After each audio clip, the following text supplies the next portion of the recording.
Assalamualaikum warahmatullahi wabarakatuh.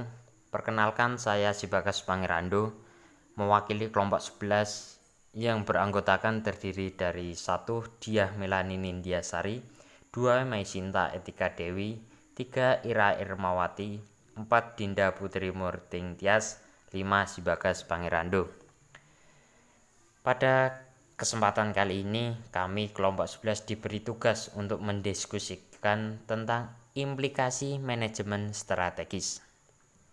Langsung saja kita menuju ke pokok bahasan mengenai implikasi manajemen strategis. Implikasi manajemen strategis. Apa sih implikasi itu?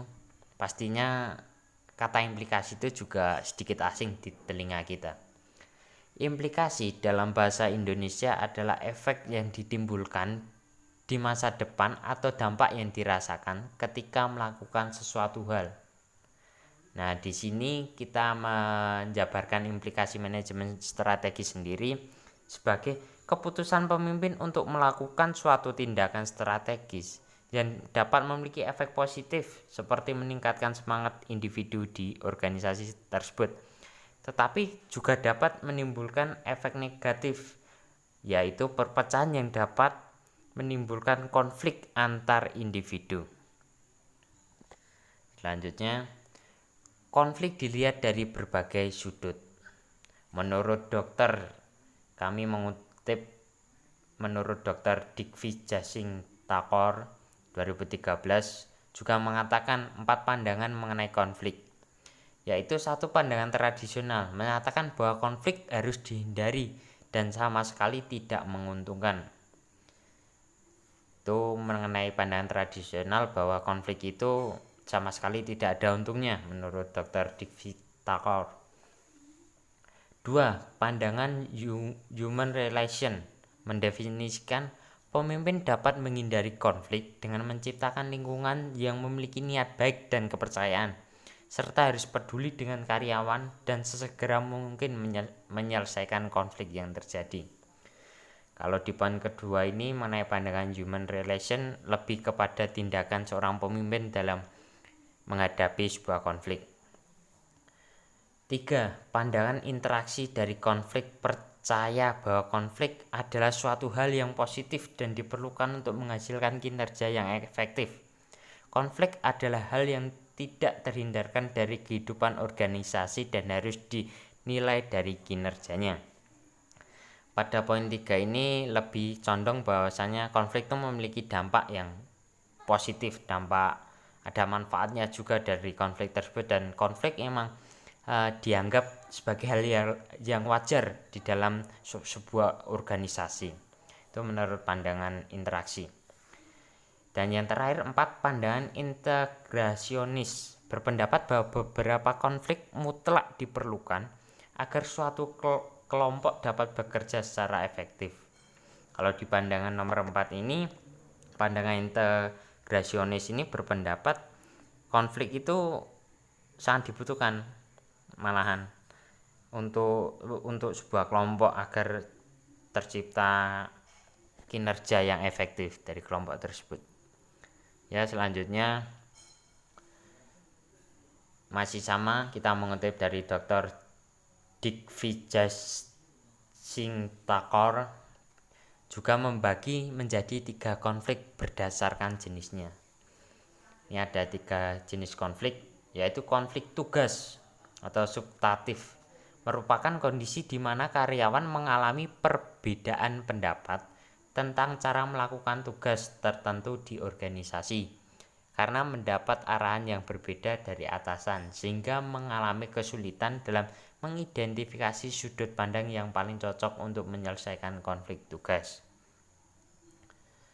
Selanjutnya, konflik hubungan afektif merupakan kondisi di mana umpan balik yang diberikan oleh beberapa anggota diterima dengan permusuhan dan menimbulkan perasaan tidak suka di antara anggota yang lain. Dan yang terakhir, konflik prosedural atau proses adalah perbedaan pendapat mengenai distribusi tanggung jawab pekerjaan.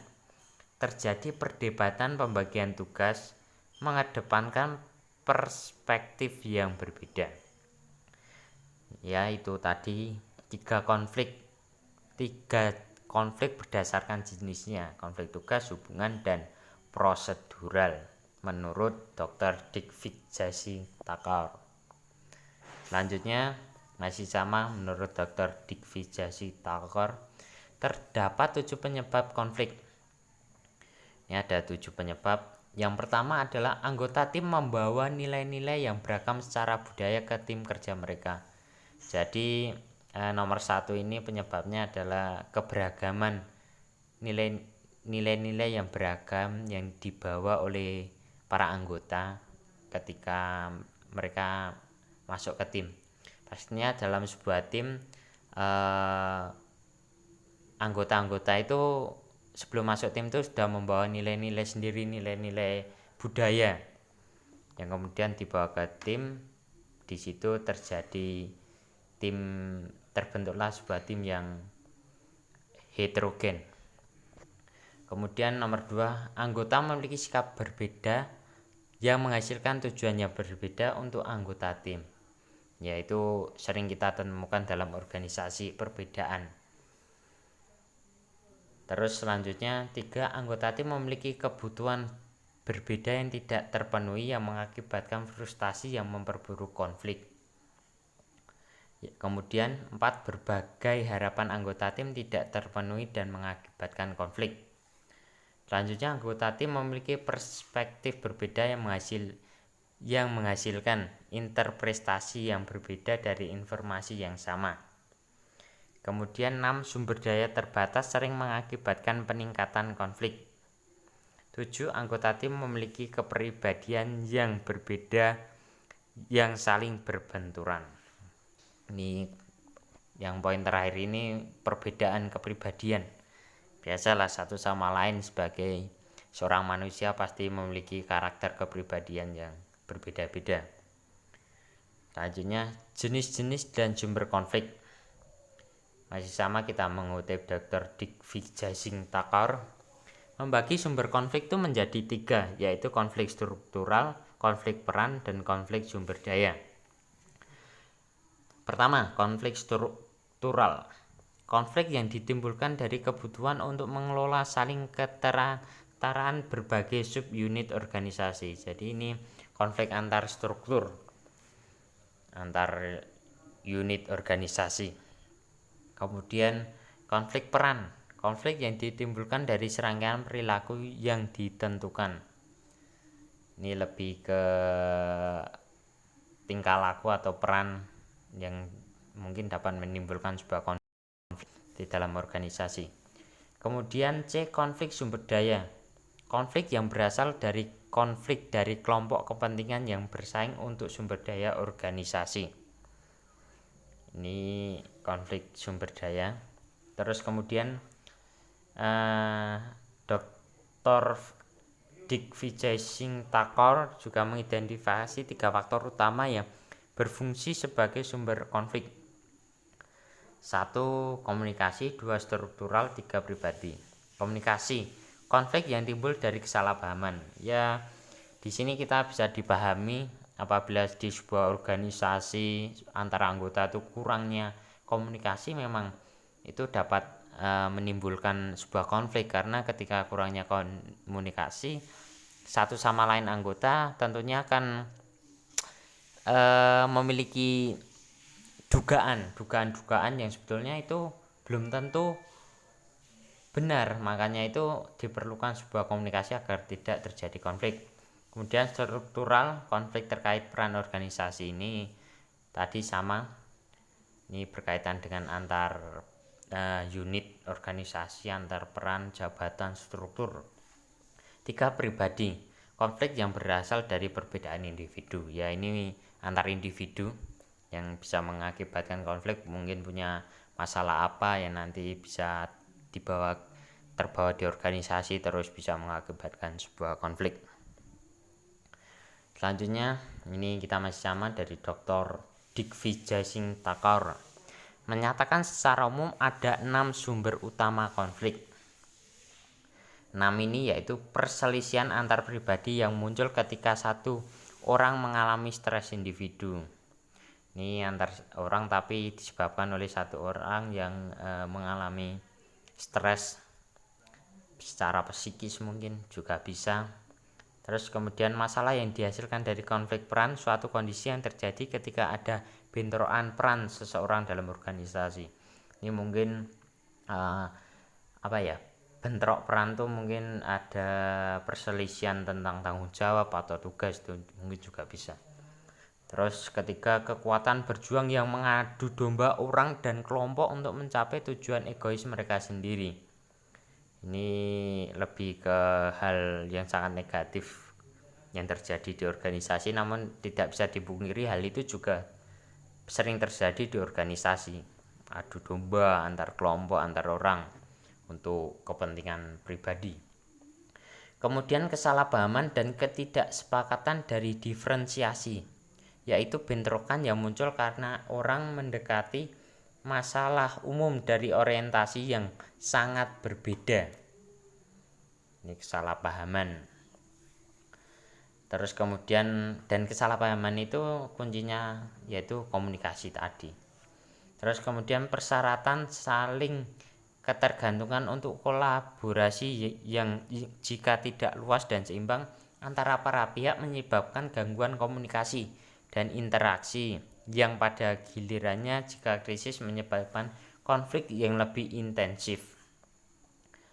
Kemudian yang terakhir, tekanan eksternal dari kekuatan di luar perusahaan yang menghasilkan tekanan internal ketika sistem berusaha untuk beradaptasi tetapi tidak mengganggu tatanan internalnya. Ya, lanjut. Jenis-jenis cara menyelesaikan konflik beserta prosesnya. Ya, walaupun konflik itu tadi menurut sudut pandang juga perlu, tapi pada dasarnya konflik itu harus diselesaikan. Walaupun tidak bisa dipungkiri, setiap organisasi itu pasti menemukan yang namanya konflik, tapi yang namanya konflik harus kita selesaikan. Dan ini cara penyelesaian, proses penyelesaian konflik.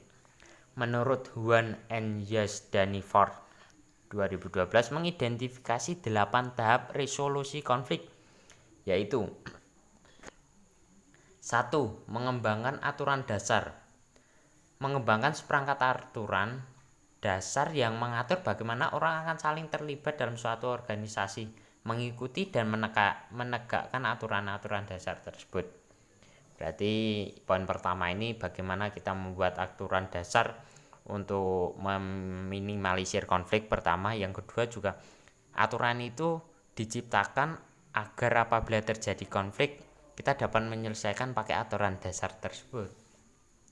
Kemudian 2, pilih fasilitator. Jadi dalam situasi argumentatif seringkali pihak-pihak yang terlibat tidak bisa menengahi proses resolusi, jadi pihak lain dapat diminta membantu proses tersebut. Mungkin bisa dibilang sebagai pihak ketiga untuk menengahi kedua belah pihak yang memiliki konflik. Ini dibutuhkan seorang fasilitator yang memfasilitasi pihak-pihak yang memiliki konflik tersebut. Kemudian 3, mengungkap detail masalah dan sejarahnya. Semua argumen harus didengar dan melibatkan semua pihak untuk terlibat dalam resolusi. Ya, jadi ini memahami seluk-beluk dari konflik tersebut itu dari mana asalnya, bagaimana sejarahnya, terus kenapa konflik itu bisa terjadi. Kita tadi itu tugasnya fasilitator, bagaimana fasilitator menengahi, kemudian mendengarkan sudut pandang dari pihak A, ibaratnya dari pihak A bagaimana masalah ini, dari pihak B bagaimana, lalu nanti sebagai fasilitator memberikan jalan tengahnya. 4, periksa fakta dan klarifikasi persepsi. Fasilitator berperan penting karena dia harus membantu para peserta untuk memisahkan bukti dan persepsi serta mempertahankan sikap tenang terhadap penyelidikan bukti dan menyelesaikan konflik. Nah, ini tadi peran yang sangat vital bagi seorang fasilitator dalam menyelesaikan konflik. Jadi tadi setelah mendengarkan argumen atau persepsi dari kedua pihak yang berkonflik, fasilitator harus memeriksa juga faktanya di lapangan itu seperti apa. Kan yang namanya persepsi atau opini dari satu pihak itu belum tentu benar. Kemudian fokus pada kebutuhan individu dan kebutuhan bersama. Pihak-pihak yang terlibat perlu saling memahami kebutuhan satu sama lain. Contoh kebutuhan untuk prestasi dan kebutuhan untuk bebas. Jadi di sini lebih ke pada bagaimana ya ini peran fasilitator juga bisa menyadarkan kedua pihak yang terlibat konflik bahwasanya bagaimana mereka itu memahami satu sama lain. Mereka tidak memikirkan individu tapi juga memikirkan kebutuhan bersama. Jadi saling memahami bagaimana fasilitator menyadarkan hal itu penting kepada pihak-pihak yang terlibat. 6. Kembangkan beberapa opsi untuk menyelesaikan masalah.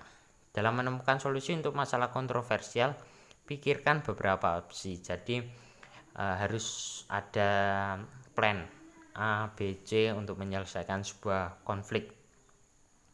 Jadi andikan pakai opsi ini nggak bisa, pakai opsi ini nggak bisa, ini nggak bisa, itu bagaimana, harus siap plan. Kemudian kembangkan langkah selanjutnya yang bisa dilakukan. Langkah-langkah kecil yang dicapai membangun kepercayaan, kekuatan, dan meningkatkan hubungan untuk bekerja sama. Ini melakukan terobosan langkah-langkah, mungkin kedua pihak dipertemukan dan bagaimana biar kedua pihak juga bisa meningkatkan hubungan untuk bekerja sama. Kemudian terakhir, membuat perjanjian yang saling menguntungkan. Jadi sebagai pihak tengah, seorang fasilitator mungkin bisa membuatkan perjanjian yang mungkin saling menguntungkan kedua pihak dan menghasilkan tingkat komitmen yang tinggi dari kedua belah pihak. Peran pihak ketiga dalam menyelesaikan konflik, ya tadi mungkin fasilitator itu juga bisa dikatakan pihak ketiga.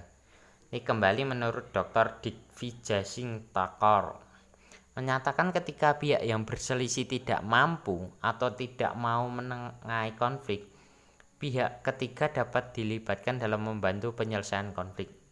Ada 4 negosiator pihak 3. 1. Mediator, sebagai pihak yang melakukan mediasi. Mediasi tidak berhak memutuskan. Mediator tidak berhak memutuskan. Mediasi membantu para pihak yang terlibat untuk menyelesaikan perbedaan mereka. Mediasi tidak membuat penilaian atau menentukan hasil. Keberhasilan mediasi tergantung pada tingkat kepercayaan kedua belah pihak pada mediator. 2. Arbiter dapat menggunakan teknik atau strategi apapun yang digunakan oleh mediator. Arbiter memiliki opsi untuk menentukan solusi dari konflik. Konsiliasi dan konsultasi. Daripada memediasi atau menengahi pihak ketiga, dapat memberikan konsiliasi dan konsultasi. Keduanya kurang formal daripada mediasi atau arbitrasi. Ada bukti bahwa konsultasi dan konsiliasi membantu untuk mengelola konflik karena sifatnya yang tidak asertif. Ini dilakukan konsiliasi kedua pihak. Terus selanjutnya, bagaimana mencegah konflik di masa depan. Tadi mengingat definisi dari implikasi itu sendiri, efek yang ditimbulkan di masa depan dari sesuatu yang dilakukan atau keputusan. Menurut Dr. Dick Vijayasinghe Thakur, menyatakan bahwa manajer harus mengembangkan strategi yang beragam tetapi tepat untuk menyelesaikan dan mengelola konflik yang muncul sebelum meningkat ke tingkat yang tidak dapat dikelola. Jadi sosok manajer, entah itu di perusahaan atau organisasi, itu diperlukan untuk pada saat konflik diperlukan bagaimana memutus rantai konflik sendiri. Jangan sampai konflik ini berkepanjangan yang malah menjadi besar dan sampai pada tingkatan yang tidak bisa ditangani. sebelum itu terjadi, maka bagaimana kita mencegah? Nah, mencegah lebih baik daripada kita mengobati. Pertama, menetapkan prosedur formal untuk menyelesaikan perselisihan, keluhan, dan masalah disiplin ilmu. Prosedur formal itu ya, kalau saya lebih kepada aturan dasar tadi itu. Terus menjelaskan rencana, mengaitkan target kinerja individu dengan keseluruhan rencana bisnis sehingga semua orang merasa terlibat. Berarti ini peran manajer untuk melibatkan semua